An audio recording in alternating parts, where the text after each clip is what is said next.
Hard at engineer Hindi में आपका स्वागत है। मैं हूं Varun Patel. Pipe and pipe fitting course का ये है वीडियो नंबर 20। इस वीडियो में मैं आपको पाइप फिटिंग इंस्पेक्शन के बारे में बताऊंगा। इसके पहले वाले वीडियो में हमने पाइप फिटिंग मैन्युफैक्चरिंग की डिफरेंट मेथड्स के बारे में देखा था। इस वीडियो में मैं आपको कौन कौन से non destructive and destructive inspection होते हैं, हाइड्रो टेस्ट की क्या रिक्वायरमेंट है, माइक्रो टेस्टिंग की क्या रिक्वायरमेंट है, ये सारी चीज़ें जो फिटिंग बनने के बाद और ड्यूरिंग मैन्युफैक्चरिंग जो इंस्पेक्शन होता है उसके साथ में विजुअल इंस्पेक्शन, डायमेंशन इंस्पेक्शन, ये सब क्या क्या चीज़ें हैं वो इस वीडियो में मैं कवर करने वाला हूँ। तो पाइप फिटिंग मैन्युफैक्चरिंग जो होता है उसमें जो इन बिटवीन मैन्युफैक्चरिंग का एक स्टेज है वो है हीट ट्रीटमेंट। अभी हीट ट्रीटमेंट एक बहुत ही इंपॉर्टेंट स्टेज है। इसमें क्या होता है कि जब आप कोई भी मेटल पे वर्क करते हैं तो उसका जो माइक्रो स्ट्रक्चर है वो चेंज होता है और उसकी वजह से क्या होता है कि उसमें हार्डनेस बढ़ जाती है, उसकी इलोंगेशन कम हो जाती है। तो उसका माइक्रो स्ट्रक्चर रिस्टोर करने के लिए उसको हीट ट्रीटमेंट करना पड़ता है। तो अभी जो फिटिंग मैन्युफैक्चर था उसका हीट ट्रीटमेंट का क्या रिक्वायरमेंट है, तो उसके लिए आपको ASTM का जो स्टैंडर्ड है वो रिफ़र करना पड़ेगा। जो मैन्युफैक्चरिंग का स्टैंडर्ड रहेगा उसमें जो हीट ट्रीटमेंट की रिक्वायरमेंट दी गई है ये मटेरियल टू मटेरियल वैरी होता है। जैसे कार्बन स्टील के लिए डिफरेंट होगा, स्टेनलेस स्टील के लिए डिफरेंट होगा एंड एलॉय स्टील के लिए डिफरेंट होगा।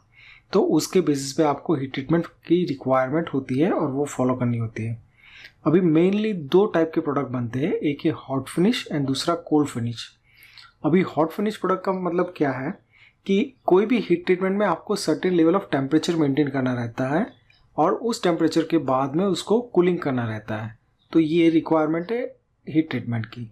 तो अभी हॉट फिनिश में क्या फंडा है कि जब प्रोडक्ट बनता है तो through out the manufacturing of the product जो टेम्परेचर रहता है वो अबव हीट ट्रीटमेंट का जो टेम्परेचर है उसके ऊपर ही रहता है। तो उससे क्या होगा कि आपका प्रोडक्ट जो पूरा हीट ट्रीटमेंट की रेंज में ही बन रहा है तो सेपरेट हीट ट्रीटमेंट की रिक्वायरमेंट नहीं होती है, क्योंकि आप जो हीट ट्रीटमेंट की रिक्वायरमेंट का क्राइटेरिया है वो आप मैन्युफैक्चरिंग के दौरान ही उसको फॉलो कर रहे हो। इसके लिए आपकी हीट ट्रीटमेंट की रिक्वायरमेंट वेव हो जाती है। उसके अगेंस्ट में कोल्ड फिनिश प्रोडक्ट का क्या चक्कर है कि आप उस प्रोडक्ट पे मतलब वो फिटिंग पे जब काम कर रहे हो तो वो टेम्परेचर हीट ट्रीटमेंट टेम्परेचर से कम है। तो उसमें जो भी आप फिटिंग्स मैन्युफैक्चर करते हो उसके लिए आपको हीट ट्रीटमेंट करना पड़ता है। और वो कौन कौन से हीट ट्रीटमेंट है तो यहाँ पे मैंने लिस्ट आउट किया हुआ है कि इसमें से कोई भी जो इसमें आप ASTM स्टैंडर्ड रेफर करोगे तो आपको बोलेगा कि भाई आपको नॉर्मलाइजिंग करना है, क्विंचिंग करना है, टेम्परिंग करना है, सॉल्यूशन एनालिंग करना है, स्ट्रेस लेविंग करना है, या तो फिर इसमें से कॉम्बिनेशन में हीट ट्रीटमेंट करना है। तो ये जो सारे रिक्वायरमेंट है, ये हीट ट्रीटमेंट के मेथड्स हैं, वो आप ASM स्टैंडर्ड में जाने से आपको पता चलेगा। ये बहुत सारे रिक्वायरमेंट्स है, इसके लिए यहाँ पे उसको कवर करना मुश्किल है और वो प्रोडक्ट स्पेसिफिक रहती है। तो रॉक प्रोडक्ट के लिए डिफरेंट रहती है, फोर्ज प्रोडक्ट के लिए डिफरेंट रहती है, साथ में कार्बन स्टील के लिए अलग, स्टेनलेस स्टील के लिए अलग। तो वो आप इंडिविजुअल मैन्युफैक्चरिंग स्टैंडर्ड देखोगे तब भी आपको पता चलेगा। यहाँ पे देखिए जो ग्राफ दिखाया हुआ है वो स्टैंडर्ड साइकिल रहती है। तो उसमें क्या होता है कि आप प्रोडक्ट को कंट्रोल हीट करते हो और उसका जो टेम्परेचर होता है इसको ये हीट ट्रीटमेंट का टेम्परेचर है। तो इसमें ड्यूरेशन रहेगा, थिकनेस के हिसाब से ड्यूरेशन सेट होता है। उतने टाइम तक आपको ये टेम्परेचर मेंटेन करना है उस प्रोडक्ट को। उसके बाद का उसका कूलिंग होता है। कूलिंग में दो होता है, क्विंचिंग भी होता है, रैपिड कूलिंग जिसको बोलते हैं। उसमें क्या होता है कि वो आप जो प्रोडक्ट को सीधा रूम टेम्परेचर पे लेके आ जाओगे, इमीडिएटली कूल कर दोगे, तो उसको क्विंचिंग बोलते हैं। दूसरा नॉर्मलाइजिंग बोलते हैं। नॉर्मलाइजिंग में क्या होता है कि आप टेम्परेचर को कंट्रोल कूल करोगे, तो दैट वे आप उसका हीट ट्रीटमेंट की साइकिल वेरी करके जो फाइनल प्रोडक्ट है उसकी प्रॉपर्टीज चेंज कर सकते हो। नेक्स्ट रिक्वायरमेंट है हाइड्रो टेस्ट। अभी हाइड्रो टेस्ट फिटिंग्स का हाइड्रो टेस्ट क्या है कि वो जनरली नहीं होता है, मतलब उसकी कोड की रिक्वायरमेंट नहीं है कि हाइड्रो टेस्ट करना है। अगर परचेसर बोल रहा है तो आपको हाइड्रो टेस्ट करना पड़ेगा, but usually mass manufacture product में हाइड्रो टेस्ट नहीं होता है। इसमें रिक्वायरमेंट ऐसी है कि आप जो पाइप यूज़ करोगे वो हाइड्रो टेस्टेड पाइप यूज़ होना चाहिए, ताकि आप जो फाइनल फिनिश प्रोडक्ट है उसका हाइड्रो टेस्ट ना करो तो चलेगा। उसमें कैसा है कि दूसरा आपको टाइप टेस्ट करना पड़ता है, आपकी डिज़ाइन को क्वालिफाइड करना पड़ता है कि जो एल्बो की जो भी आपकी टेक्निक से बनाने की वो टेक्निक आपका जो फाइनिश प्रोडक्ट बनेगा उसके लिए वो जो स्ट्रेंथ की रिक्वायरमेंट है वो फुलफिल करती है। तो उसको प्रूफ टेस्ट बोलते हैं। तो आप पर्टिकुलरली कोई सैंपल लेके जब आपकी डिज़ाइन क्वालिफाई कराओगे तो बस एक बार उस टाइम पे उसको क्वालिफाई करते हो, उसके बाद अगर आप सेम मेथड यूज़ करके बना रहे हो तो आपको उसका फिर से हाइड्रो टेस्ट करने की ज़रूरत नहीं है। तो अगर कोई आपको पूछता है फिटिंग का हाइड्रो टेस्ट होता है कि नहीं होता है, तो आप बता सकते हैं कि फिटिंग का hydro test as per code required नहीं है, अनलेस कि वो जो पाइप है वो हाइड्रो टेस्टेड यूज़ किया हो और उसकी जो डिज़ाइन है वो ऑलरेडी क्वालिफाइड हो।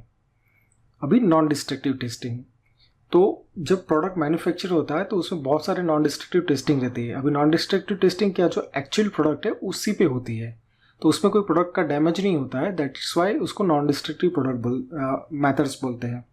तो उसमें फर्स्ट है अल्ट्रासोनिक। अल्ट्रासोनिक टेस्टिंग आपका जो सब सरफेस डिफेक्ट है उसके लिए यूज़ होता है, और उसमें कैसा है कि आपको मिनिमम थिकनेस चाहिए, मतलब आप जो लेस थिकनेस प्रोडक्ट है उसके ऊपर अल्ट्रासोनिक टेस्टिंग नहीं कर सकते हो, तो आपको मिनिमम 12 mm चाहिए, तभी उसका रीडिंग जो एक्यूरेट आएगा और आपको डिफेक्ट आइडेंटिफाई कर सकोगे। उसके अगेंस्ट में रेडियोग्राफी कैसा है कि रेडियोग्राफी में टाइम ज़्यादा लगता है और थोड़ी हजार्डियस मेथड है। आप सबको पता है कि रेडियोग्राफी ह्यूमन को फिजिकली इम्पैक्ट करता है, तो उसमें आपको बहुत सारे प्रिकॉशन लेने पड़ते हैं और कोई भी थिकनेस पे कर सकते हैं, बट जैसे जैसे थिकनेस बढ़ती जाती है प्रोडक्ट की, वैसे वैसे जो रेडियोग्राफी के लिए टाइम चाहिए वो बढ़ता जाता है। तो वो एक कंसिडरेशन रहता है रेडियोग्राफी वर्सेस अल्ट्रासोनिक का। मैग्नेटिक पार्टिकल टेस्ट सब सरफेस डिफेक्ट के लिए यूज़ करते हैं चेक करने के लिए, बट उसकी लिमिटेशन है कि वो up to 2 mm 1 to 2 mm तक की जो सब सरफेस डिफेक्ट है उसको आइडेंटिफाई कर सकता है। लिक्विड पेनिट्रेशन जो टेस्ट है वो सरफेस डिफेक्ट के लिए होता है। तो ये सारे जो मेथड है, लास्ट है पॉजिटिव मटेरियल आइडेंटिफिकेशन। अभी जो पॉजिटिव मटेरियल आइडेंटिफिकेशन है वो कैसा होता है कि अगर आप एलॉय पे काम कर रहे हैं या तो स्टेनलेस स्टील पे काम कर रहे हैं, अगर उस पर वेल्ड किया हुआ है तो जो वेल्ड मेटल है उसका आपको पीएमआई करना रहता है और साथ में पैरेंट मटेरियल का भी पीएमआई करना रहता है, ताकि आपको पता चले कि आपका जो फिनिश प्रोडक्ट और उसका जो वेल्ड है उसका केमिकल कंपोजिशन सेम है। तो उसके लिए पॉजिटिव मटेरियल आइडेंटिफिकेशन किया जाता है, जिसको पीएमआई करके सब बोलते हैं। उसका हैंडहेल्ड मशीन आता है जिसके आप प्रोडक्ट को लगाने से वो इमीडिएटली आपको उसका जितना भी मेटल कंपोजिशन है वो दिखाएगा और आपको मटेरियल ग्रेड आइडेंटिफाई कर सकते हैं पीएमआई करके। डिस्ट्रक्टिव टेस्टिंग, अभी डिस्ट्रक्टिव टेस्टिंग में कैसा होता है कि इसमें आप सैंपल्स लेते हो जो प्रोडक्ट बना है उसमें से, और उसमें से सैंपल्स को आपको कट करके फिर उसका टेस्ट करना रहता है। तो बेसिकली जो डिस्ट्रक्टिव टेस्टिंग होता है उसमें प्रूफ टेस्ट होता है, टेंसाइल टेस्ट होता है, इम्पैक्ट टेस्ट होता है जिसको 4P V0 टेस्ट भी बोलते हैं, एंड हार्डनेस टेस्ट होता है। अभी पोर्टेबल हार्डनेस टेस्ट भी आता है जो नॉन डिस्ट्रक्टिव में चला जाएगा, क्योंकि आप वो प्रोडक्ट के ऊपर ही करते हो, बट जो लैब में माइक्रो हार्डनेस चेक करते हैं वो लैब में करते हैं, और उसके लिए आपको सैंपल, मतलब एक्चुअल प्रोडक्ट नहीं, उसमें से जो कट किया हुआ सैंपल्स हैं उस पर ये सारे टेस्ट होते हैं। नेक्स्ट है मेटलर्जिकल टेस्ट। अभी जो प्रोडक्ट वेल्डेड प्रोडक्ट है और उसके साथ में पैरेंट मटेरियल भी है, तो उसका कभी कभी क्या होता है कि ट्रेसेबिलिटी नहीं रहता है, तो उसको एस्टेब्लिश करने के लिए माइक्रो एंड मैक्रो एनालिसिस करते हैं। माइक्रो एनालिसिस जो होता है वो बेसिकली वेल्ड का करते हैं ग्रेन साइज चेक करने के लिए, और माइक्रो एनालिसिस में raw material, product and weld तीनों का होता है। बेसिकली वो केमिकल एनालिसिस है, भाई कितना परसेंटेज कार्बन है, निकल है, क्रोम है, ये सारे जो एलिमेंट्स हैं मटेरियल के वो कितने बेसिस पे कितना परसेंटेज है वो चेक करने के लिए उसका माइक्रो एनालिसिस होता है। और मैक्रो एनालिसिस होता है वो ग्रेन साइज चेक करने के लिए होता है, वो बेसिकली वेल्ड के लिए होता है।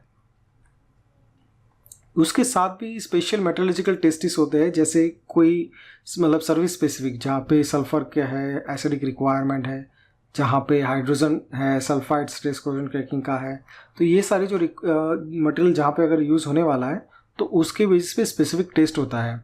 उसमें से ग्रेन साइज का जो टेस्ट होता है वो basically alloy steel and stainless steel पे होता है। दूसरा है intergranular corrosion cracking test, ICC बोलते हैं जिसको, IGC एंड ICC, तो वो स्टेनलेस स्टील मटेरियल पे होता है। फेराइट का जो चेक होता है वो भी सिर्फ स्टेनलेस स्टील पे ही होता है। HIC हाइड्रोजन इंड्यूस क्रैक, जो मटेरियल जहाँ पे हाइड्रोजन का प्रेजेंस है वहाँ पे यूज़ होने वाला है, वो सारे जो मटेरियल्स है वो HIC टेस्टेड होते हैं। उसके बाद में जो सल्फाइड स्ट्रेस कोरोजन क्रैकिंग है, तो जहाँ पे सल्फाइड प्रेजेंट है वहाँ पे स्ट्रेस भी है, तो ये मटेरियल को ये सारे टेस्ट करने पड़ते हैं। नेक्स्ट है विजुअल इंस्पेक्शन। विजुअल इंस्पेक्शन जैसे मैंने आपको पाइपिंग के टाइम में बताया था कि one of the most effective method है।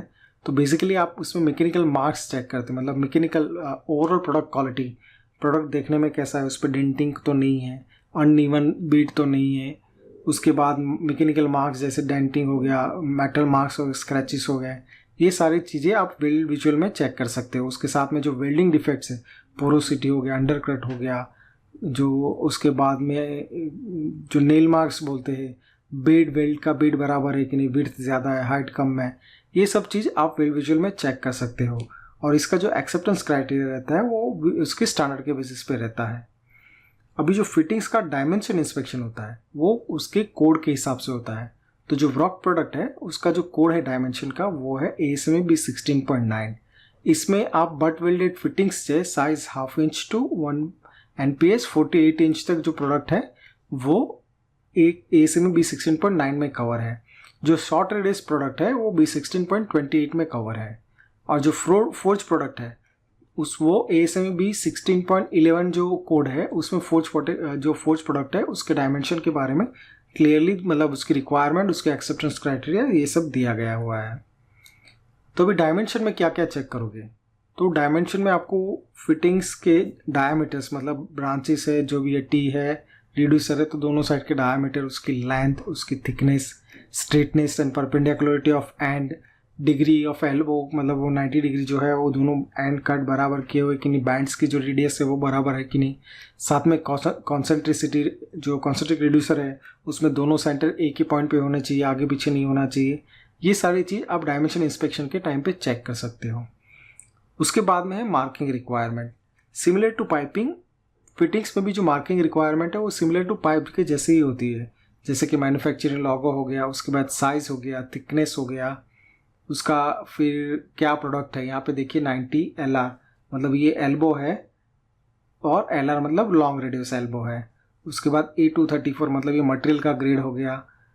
AWPB उसका प्रोडक्ट है। ABC12 मतलब ये इसका हीट नंबर है।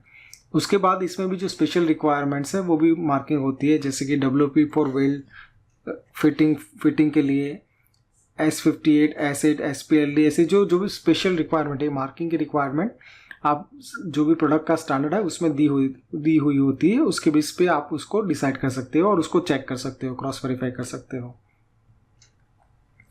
और मार्किंग के लिए आप इसको भी हार्ड पंच एंड स्टेंसिलिंग दोनों कर सकते हो।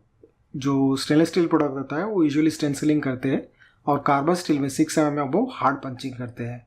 और स्टेनलेस स्टील में अगर हार्ड पंचिंग करना है तो थिकनेस 12 mm से ज़्यादा होनी चाहिए।